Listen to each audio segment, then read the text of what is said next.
Après avoir passé l'après-midi plus une nuit, on est samedi, il est midi moins le quart. Il est l'heure de partir. Toutes mes affaires sont sèches, elles sentent bon, je suis propre. L'objectif de la journée, c'est de se rapprocher de Alexandriatique. Je sais plus exactement le nom.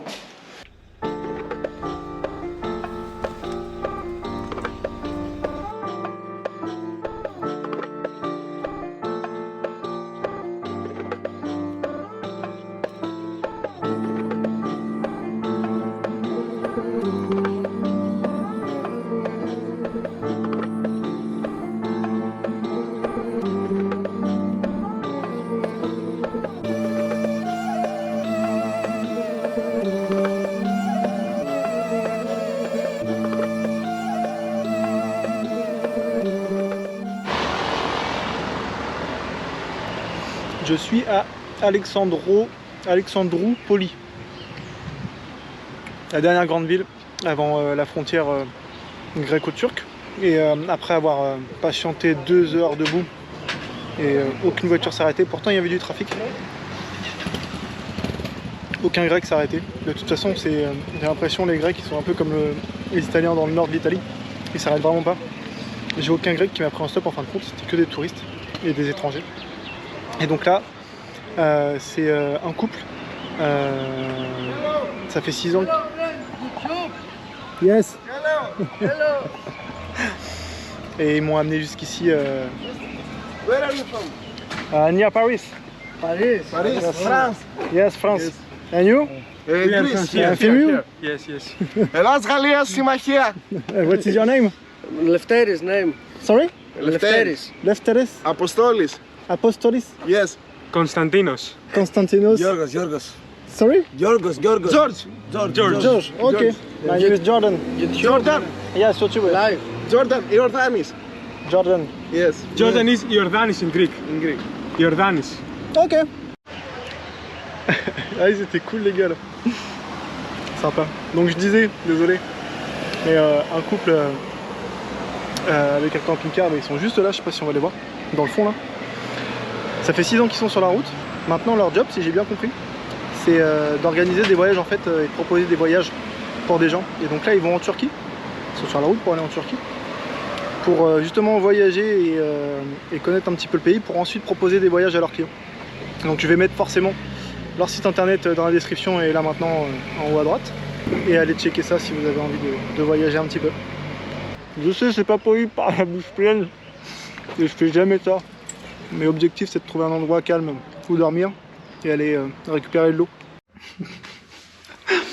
J'ai posé mon campement dans un endroit abandonné comme d'habitude.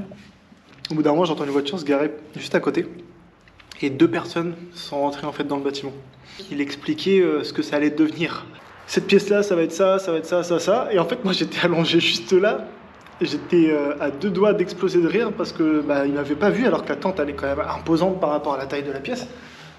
Le gars il me voit pas, il fait demi-tour, puis en plus il avait un costard un peu rose. Et t'as le deuxième mec qui rentre, et là il y a un ice contact, il me regarde, il bug, je le regarde et je lui fais sorry. Et il me regarde, tu vois, un petit sourire, puis en gros il me dit pas grave, et il s'en va. Le gars en costard, après il s'est mis au niveau de la fenêtre, et il me regarde avec insistance, j'étais comme ça. J'étais mort de rire, j'en pouvais plus. Et ils se sont allés, ils m'ont rien dit, ils m'ont laissé ici, donc ça va. Pour ce soir, j'avais une salade avec un morceau de pain, mais j'ai beaucoup trop faim. Du coup, je mange les pâtes chinoises, mais pas cuites.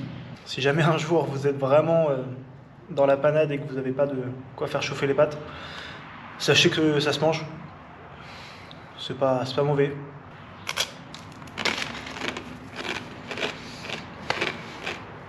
Nous sommes dimanche et je vais vous faire un petit home tour de la demeure que je me suis appropriée pour la nuit dernière. Voici la chambre que j'avais cette nuit. Moi j'ai posé ma tente sur les plaques de bois là. La porte sera changée, hein, vous inquiétez pas. Tadam! Et ici on a des fosses c'est ça qui me fait dire tout simplement que ça devait être un ancien garage auto. Maintenant, il y a une deuxième fosse ici. Aujourd'hui, direction Turquie. Je vais aller me chercher un petit déj, un Lidl à 20-25 minutes. Et on va marcher tout doucement et faire du stop pour atteindre la frontière. La frontière qui est à peu près 1 heure de route. Ah, je suis dégoûté là. Je viens de faire 1h30 de route pour manger. 1h30 à pied, bien évidemment. C'était marqué que c'était ouvert malgré qu'on soit dimanche. Et voici le resto. J'ai la dalle et je vais pas manger. Et merde. J'arrive sur l'autoroute. Je sais que c'est dangereux, mais j'ai pas tellement le choix en fait. Il n'y a pas de passage pour y aller à pied. Donc je vais essayer de me mettre quand même derrière la barrière de sécurité. Sinon c'est sûr et certain que quand mon père verra cette vidéo, il me passera un petit coup de fil pour me taper sur les doigts. Et il aura raison. Nous sommes à la frontière. Enfin. On a passé la douane grecque. Et le gars il me dit tu peux pas y aller à pied. Je dis bah, pourquoi? Comment je fais? Et en fait le gars il m'a expliqué qu'entre la Grèce et la Turquie il y a un pont. Et que le pont je peux pas le passer à pied. Donc là je suis dans la zone entre les deux douanes. Donc je suis pas en Grèce, je suis pas en Turquie, je suis au milieu. Je vais juste aller manger un truc parce que j'ai trop faim. Et ensuite on essaiera de faire du stop pour aller en Turquie. Bon bah écoutez là c'est pas trop la joie, il est 4h30. Ça fait plus de 2 heures que j'attends. Dans mon sens il y a strictement personne qui passe et les personnes qui passent ils veulent pas me prendre. Et je suis fatigué. Je pense que là on n'est pas loin de toucher le fond. Il est 18h. Je suis là depuis 14h, donc ça fait 4 heures que j'attends. Oh, je pensais vraiment que ça allait être une journée cool. Je crains que ce soit mort pour ce soir.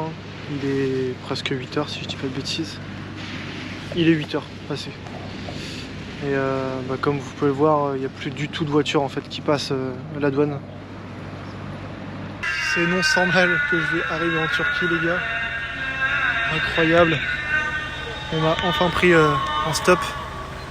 Et il faut que j'attende que toutes les voitures passent pour faire passer mon passeport. Et on sera enfin en Turquie. J'en peux plus. Il est 20h30. J'y suis depuis 14h. Je suis arrivé à 14h. J'ai fait 20 bornes à pied. Il y a une chose que je peux vous dire. C'est que celui-là, je l'ai pas volé. Je suis officiellement en Turquie. En 1 mois et 11 jours, on a traversé tous ces pays. L'aventure continue, malgré cette journée de merde. C'est mon premier matin en Turquie. J'ai été réveillé à 4h30 ou 5h30. Bon, on va passer notre première journée en Turquie. C'est parti. Donc là, il y a l'autoroute. Et j'ai dormi là. Mais ça va, j'ai pas trop été embêté. À mon avis, c'est un terrain dans lequel il y avait des bêtes. Et comme il y avait plus d'herbe, l'herbe était trop courte, ils ont dû les déplacer un peu plus loin. Donc j'ai eu de la chance. Le taux de change il est à peu près aux alentours de 1 euro pour 21 livres turcs. Plus ou moins, faut multiplier par 2 et par 10. Si je veux 50, il me faut 1000. Il n'y a pas de frais sur cette banque là, donc je crois que c'est Olibank. Pas Olibank mais Alpha-Bank. Première matinée en Turquie, je suis pas du tout sucré habituellement. Mais j'étais obligé de goûter leur pâtisserie. Et donc la dame est super sympathique. Je vous mets d'ailleurs le nom et l'adresse. On sait jamais si vous passez par cette frontière, vous passerez forcément par cette ville. Elle m'a fait goûter des gâteaux et puis j'en ai eu pour 60 livres turcs. Ce qui équivaut à moins de 3 euros. Et à moins de 3 euros, j'ai un café turc avec une bouteille d'eau, plus toutes ces pâtisseries que vous voyez là.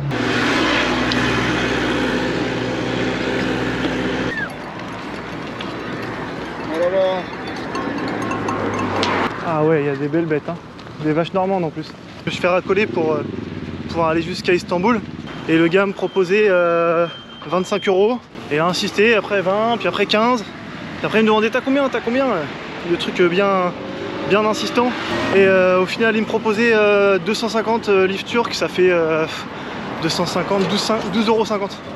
Donc il me proposait déjà moins 50%. Mais vu comment ça avait été fait, et puis de toute façon j'ai un budget de 15 euros par jour, j'ai dit non. Et là j'ai eu le droit à mon avis à quelques insultes avant de partir. Donc, sachez que si vous êtes dans cette commune là et que vous voulez aller à Istanbul, s'ils vous proposent l'équivalent de 25 $ ou 25 €, sachez que vous pouvez descendre jusqu'à peut-être même 10 €.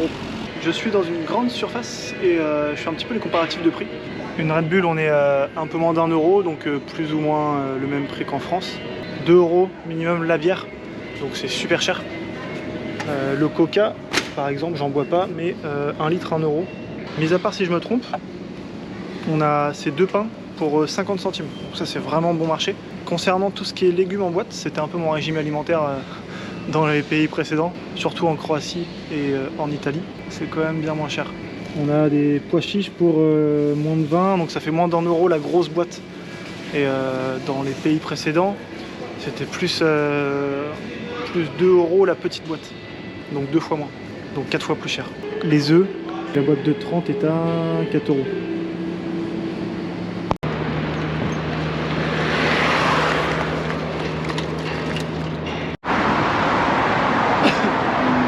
Devinez où je suis? Et bah je suis à Istanbul. J'ai dû faire 35 minutes de stop peut-être.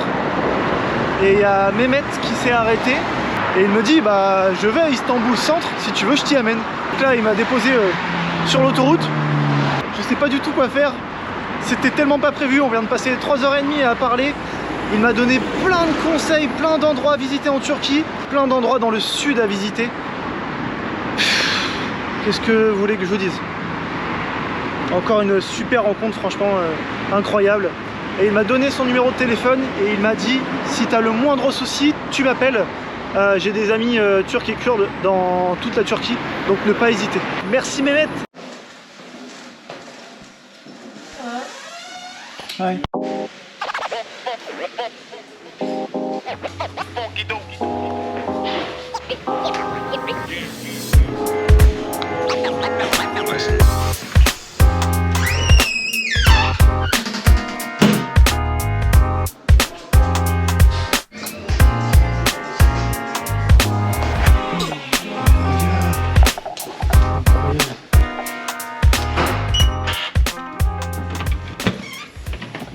J'ai jamais fait une auberge aussi belle que ça.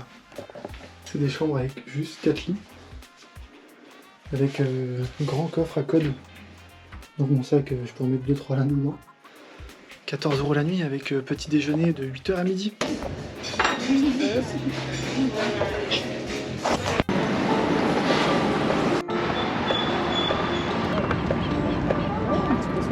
Voilà,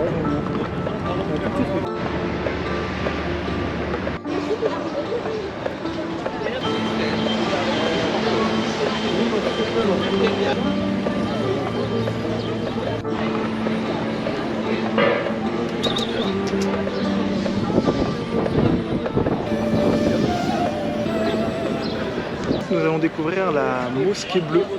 Vous allez comprendre pourquoi elle porte ce nom. C'est la mosquée qui a été édifiée sous le règne du sultan Ahmet. Et comme pour beaucoup d'autres mosquées, elle comporte la tombe de son fondateur, donc le sultan Ahmet.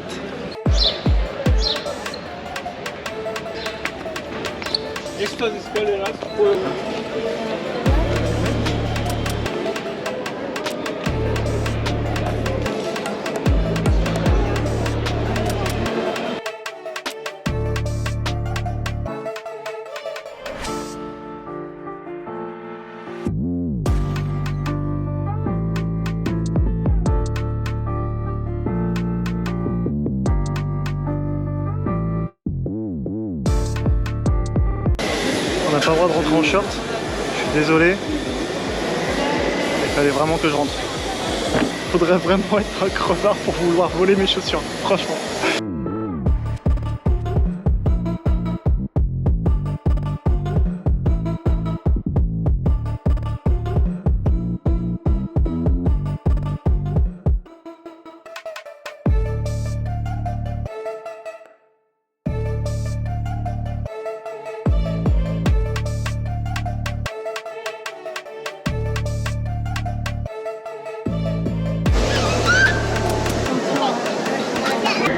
J'ai fini de faire le tour.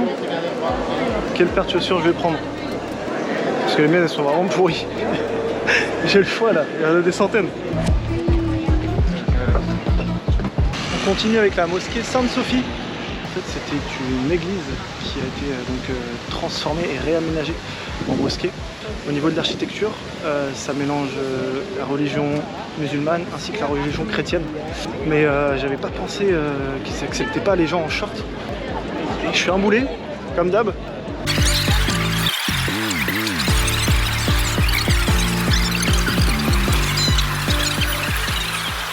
Toute cette queue. Je vais vérifier si c'est payant. Mais quoi qu'il arrive, j'irai pas. Je vais essayer de faire le tour et de faire de belles images. Mais jamais de la vie, je ferai toute cette queue. Non mais attendez, regardez, ça part de là. Et derrière moi, le palais de Tokapi. Je sais pas si je le prononce bien. Du moins les murailles du palais.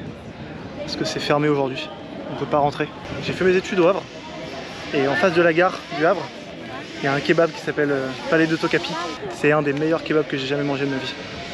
C'est marrant parce que dans toute la ville, il y a des fontaines un peu partout. Sauf qu'en vérifiant sur internet, j'ai pu voir que l'eau n'était pas potable.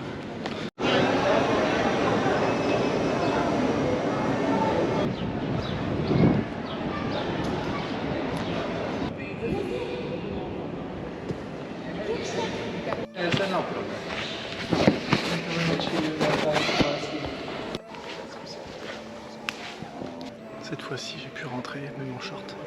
On m'a gentiment prêté une petite robe.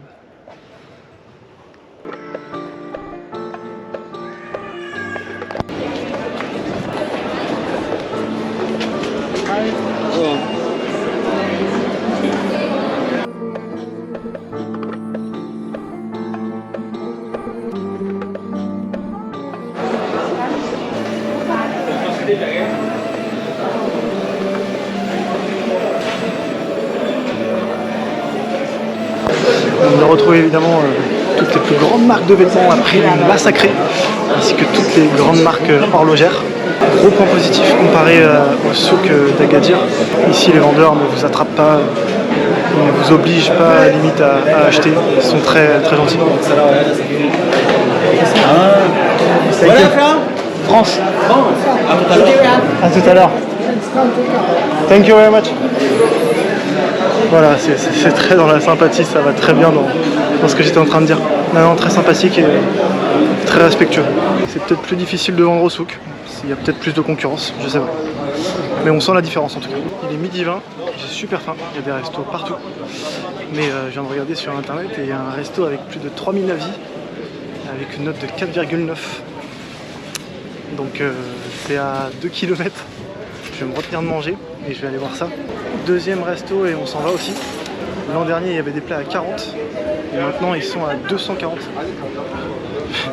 C'est juste hallucinant. Je refuse de manger dans un endroit où les prix se sont multipliés par 5 ou 6 en l'espace d'un an. Donc c'est pas grave. Je suis en vacances. Donc on a le temps et je vais me trouver un truc correct. Pas comme les 2 derniers restos que j'ai pu faire. Incroyable. Bon, j'ai eu ça avec un peu de viande, frites et légumes à l'intérieur. Le deuxième c'est la même chose mais en galette. Je pense que ça va être meilleur. Ouais, c'est vraiment meilleur. J'ai pas une bouteille d'eau avec. Ça se dit soupe et soupe. J'ai payé 160 livres turcs, c'est-à-dire 7,50 € pour les 2 sandwichs plus la bouteille d'eau. Et ce soir je pense que je vais payer plus ou moins la même chose pour sans déconner avoir 2 voire 3 fois plus. Je vais vous montrer sur la carte les endroits où c'est super cher. C'est là où il y a de toute façon toutes les grosses mosquées, etc. Et je vais vous montrer là où j'ai mon auberge de jeunesse et où c'est 3, 4, 5 fois moins cher. Ok, c'est plus clair. Je sais à quoi servent les fontaines. C'est pour se laver les mains, les pieds et le visage avant de faire une prière. Je suis bête, j'aurais dû y penser avant.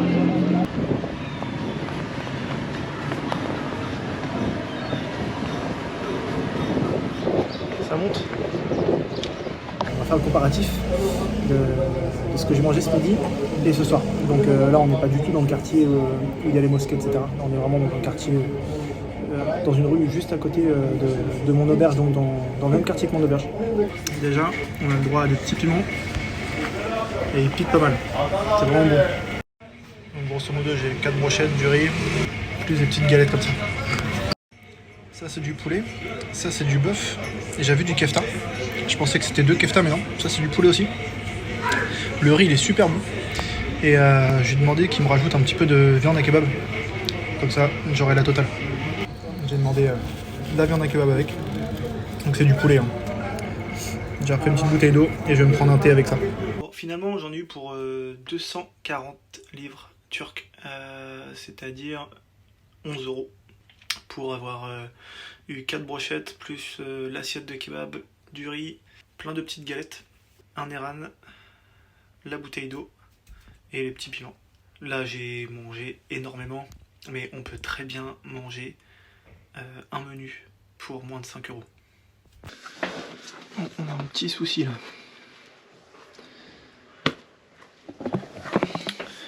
On va essayer de réparer ça avec de la glu. En fait c'est décousu.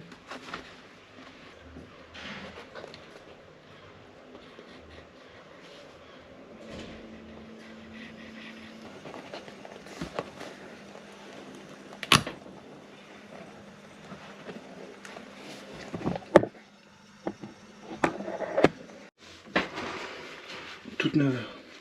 Et là je me suis arrêté dans une rue qui n'est pas du tout touristique et donc j'ai pris un Pepsi Max. Il y a bien longtemps que j'ai bu du coca et j'ai pris 2 Durung. Donc ça me fait 2 galettes comme ça, assez fines mais assez longues. Et j'ai payé 60 cents, ça fait même pas 3,50 € pour les 2 galettes plus le coca. Donc là on est dans des rues et dans des restos qui sont vraiment bon marché et à mon avis ça va être super bon. La viande et les épices, c'est encore mieux qu'hier soir. Vraiment incroyable. Très très bon. Je vous mets l'adresse de ce truc là. Ce qui veut naturellement dire que la galette elle est à juste un peu plus de 1 €. C'est vraiment bon marché. Et c'est vraiment bon. J'ai rien à dire. Mince, j'ai fait le boulet parce que il y a Jérém qui était là. Il vient d'arriver sur Istanbul. Donc j'ai bu un café, j'ai mangé avec lui. J'ai voulu lui faire une petite interview. Et j'ai complètement zappé, on était tellement dans nos conversations à se raconter notre vie et nos voyages que j'ai complètement zappé. On se recroisera. Et cette fois-ci je vous ferai la petite interview de son voyage depuis qu'on s'est quitté.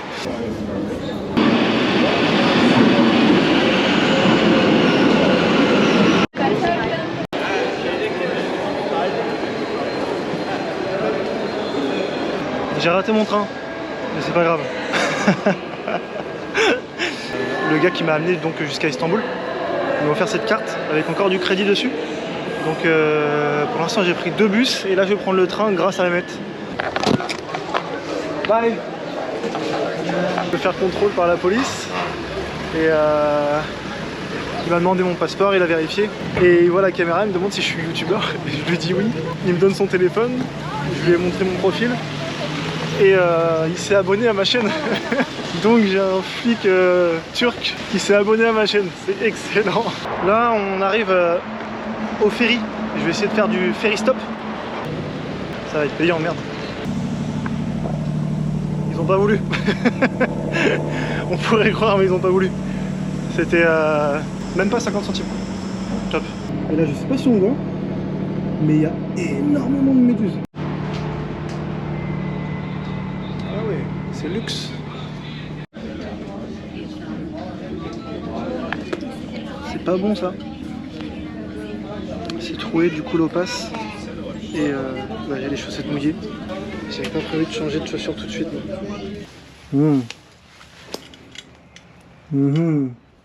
Qu'est-ce qu'on fait? C'est dégueu hein. On va faire du camping. J'ai posé ma tente ici. Et là, il y a un copain. Il y a des chiens partout ici, c'est un truc de dingue.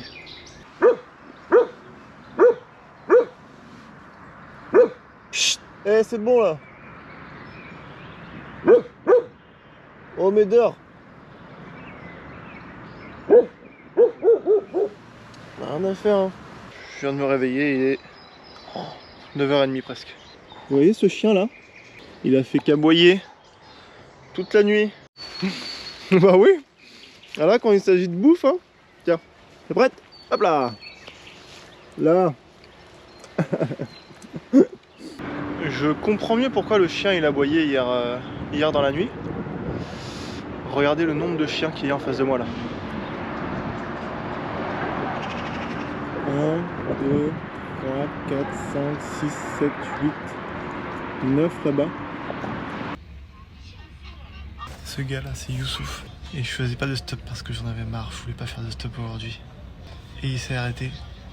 Il m'a demandé où j'allais, je lui ai dit que j'allais boire ça. Il m'a dit tu veux que je t'emmène à une station de bus, donc je lui explique que j'ai pas d'argent. Et il m'a payé le trajet en bus.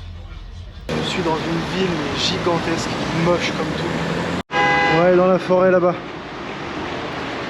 C'est très bien la forêt là-bas. 40 minutes. Je vais bien trouver un endroit où dormir là-bas. J'en peux plus.